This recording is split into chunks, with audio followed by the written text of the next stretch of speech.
President Benigno S. Aquino III. Kahapon po, naging saksi tayo sa isang napakagandang patunay na umiiral ang ganap na demokrasya sa ating pong bansa. 20 senador ang bumoto upang matanggal bilang punong mahistrado ng Korte Suprema si Ginoong Renato C. Corona. Mulat tayo sa kung saan nag-ugat ang lahat ng ito.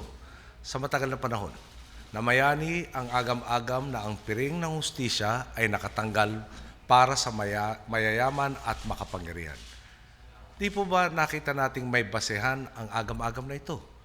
Di lang po dito sa atin, pati na ang World Bank, isang dayuhang institusyon, ay nag-question dahil miski ang aid na galing sa kanila para iayos ang ating hudikatura ay hindi napunta sa dapat itong patunguhan. Nangarap po tayong baguhin ito. Naghangad tayo ng isang sistemang pangkatarungan na may malinaw at tunay na kahulugan ng tama at mali. Naghangad tayong ibalanse ang timbangan kung saan ang inosente ay papasok sa hukuman ng panatag ang loob na siya'y mapapawalang sala. At kung ikaw naman ay may sala, maghanda ka na dahil tiyak na mananagot ka. Marapat pong balikan ang konteksto ng impeachment ni Ginoong Corona. Alam na po natin ang malalim na pinagsamahan nila ni Ginang Arroyo. Simula pa lang kinestyonan natin ang kanyang midnight appointment dahil sa pananaw na labag ito sa saligang batas. Sa kabila nito, noong nagkita kami, ang tanging hiniling ko po sa kanya, ipareha sana niya ang laban. Ang sagot pa nga niya sa akin, huwag daw ako mag-alala dahil lahat ng magiging desisyon ay aayon sa batas. Sa paglaon po, naging malinaw sa atin na imbis na siya mismong dapat nagbibigay linaw sa batas, ang siya pong nagpapalabo dito. Sa EO1 pa lang, hinarang na agad. Nakita naman po ninyo ang mga nadiskubre nating kalokohan pag-upo pa lamang sa pwesto. Hanggang ngayon, pinagdudusahan ito ng mga Pilipino.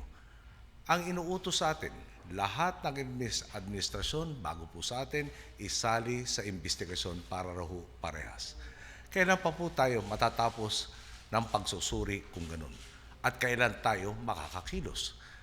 Kaya nga't sistematiko ang ninanais nating tugon sa mga problemang ito upang matigil na ang pagkasangkapan sa mga butas sa batas at iwasan ang paglala ng mga sugat sa sistema. Pero pinigilan nila tayo. Imbis na makiisa, itinali pa ang makamay ng mga naghahangad na gumawa ng tama. Parang siniguradong hindi na matatapos ang gusto nating ilatag na reforma. Pati po sa EO2 na sana'y umayos ng sitwasyon ukol sa mga midnight appointee. Nilagyan ng status quo ante-order. Pag-aaralan daw nila, pero natapos na po ang term nung nagsampa ng kaso sa ng tulad niya mga kapa midnight appointee, wala pong nangyari, wala pong pagdidinig na nangyari. Nilulok po natin lahat ng ito dahil hindi natin pakay makipag-away. Solusyon ang ating hinahanap. Ngunit mali nga po sigurong umasa kami na patas na laban mula kay Ginoong Corona. Hindi nagtagal, napatunayan na ang mga agam-agam. Pagdating kay Ginang Arroyo, handa si Ginoong Corona na ikiling ang timbangan ng hustisya. Naglabas ng isang temporary restraining order ang Korte Suprema. Muntik nang magtagumpay si Ginoong Corona na bigyan ng pagkakataon si Ginang Arroyo na hindi harapin ang mga aligasyon tungkol sa electoral fraud noong 2007. Mantakin po ninyo, mula sa Las Vegas, bumalik pa dito sa bansa si Ginoong Corona para lamang pangunahan ang paglalabas ng tiyero. Pinaaga ng Biyernes, ang kadalasan ay Martes na in-bank session. Walang oral arguments. Hindi nabigyan ng 10 araw ang bawat panig para magpaliwanag. Siguro po, kung nasunod dito, baka natyak kung totoong may sakit nga si Ginang Arroyo, nagbigay ng mga kondisyon ang Korte Suprema. Ngunit kahit hindi ito nasunod ng mga Arroyo, ipinatuloy pa rin ni Ginoong Corona ang paghahain ng tiyaro. Obligasyon po ng ehekutibo na imbestigahan at sampahan ng kakulang kaso si Ginang Arroyo, subalit pinahirap kundi man ginawang imposible ang pagsasampa natin ng kaso bago maubos ang taning ng prescriptive period doon po sa electoral fraud case. Kung natuloy silang umalis, ang malamang na ginawa nila ay nagbakasyon lang habang maubos ang prescriptive period ng kasong isinampa sa kanila. at babalik sa panahon kung kailan hindi na sila pwedeng sampahan ng kaso.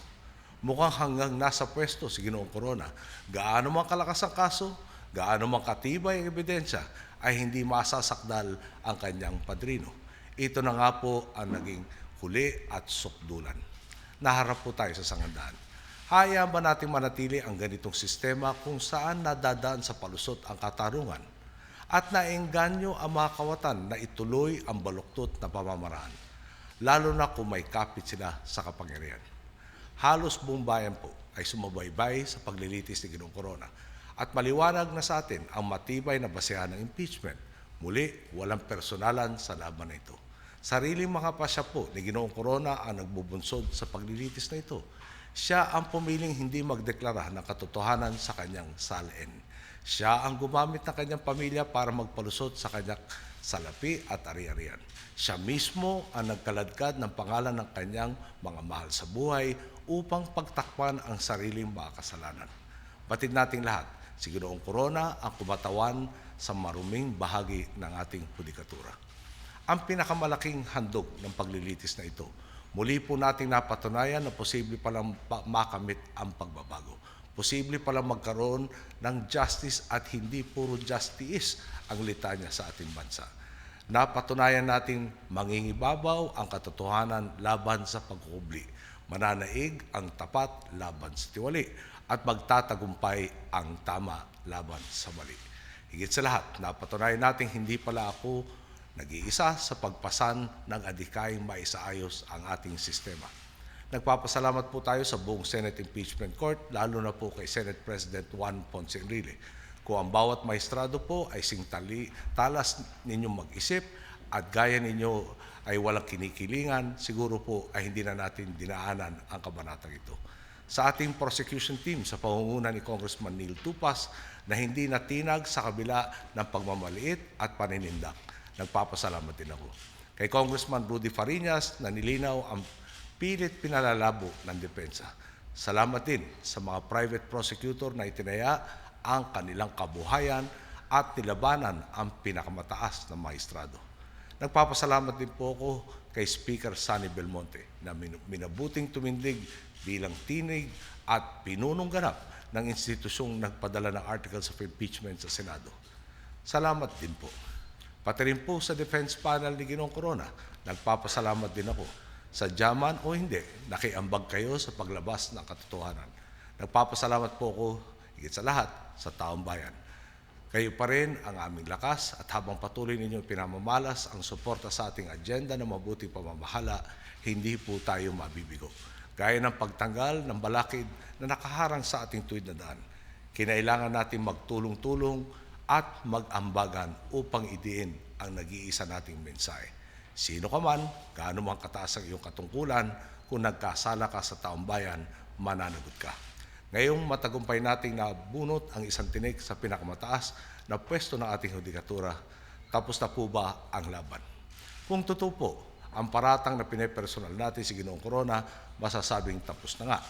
Pero hindi po natin siya pinepersonal. Ang hangad natin ay ayusin ang sistema. Kaya't hanggang mayroon pa rin mga nakaambang tanggalin ang piring ng katarungan, tuloy pa rin ang laban. Pagtutuunan po natin ng pansin ang paghahanap ng may integridad, may sariling pasya, mahusay at tapat na magtitimon sa ating pong hudikatura. Mayroon po tayong 70 araw para pag-aralan ito.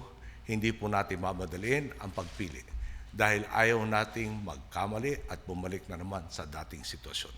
Sa mga minamahal ko pong kababayan, muli maraming salamat sa inyong pagtutok at pagsuporta sa ating agenda ng reforma.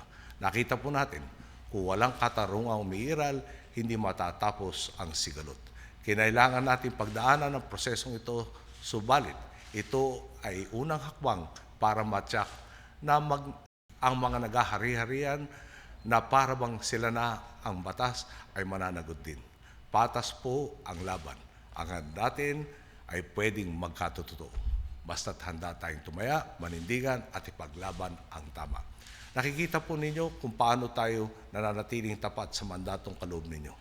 Pinapatatag po natin ang sistema. Ipinapakitang tunay na nakapiring ang hustisya nagbubunsad na ito ng isang lipunan kung ano ang ipinunla ay saring aanihin. Ang mabuti ay magbubunga ng mabuti at ang kasalanan ay tiyak na pananagutan.